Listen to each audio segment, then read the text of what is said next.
Nazi ठारू शावे जो फसल जे भेलता झेड़े में नौजवान कतल थी वियो आहे। दवा सां तफ़सील मालूम कई था मोहम्मद जुड़ियल मंगी का। मोहम्मद जुड़ियल छा तफ़सील आहिनि?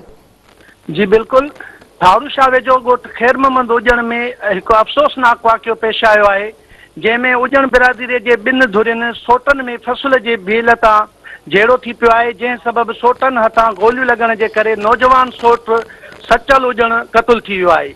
वधीक खे तफ़सीली आगाही ॾींदो हलां त क़तल थियल नौजवान सचल हुजण जे वालिद हाजन हुजण मीडिया सां ॻाल्हाईंदे चयो त मुंहिंजा भाइटिया साजन ऐं मंसूर हुजण रोज़ मुंहिंजे पुटनि सां कॾहिं घर जी मालिकियत तां कॾहिं ज़मीन जी मालिकियत तां जेको आहे सो तकरार हलंदड़ हो ऐं विढ़ंदा रहंदा हुआ।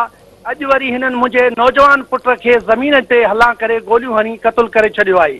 जॾहिं त पुलिस हिन महिल ताईं को बि जवाबदार गिरफ़्तार न कयो आहे। ॿिए पासे नौजवान जे क़तल बैदि धुरियूं मोर्चा बंदि थी वियूं आहिनि ऐं इलाइक़े में ॾहका पखिड़िजी वियो आहे।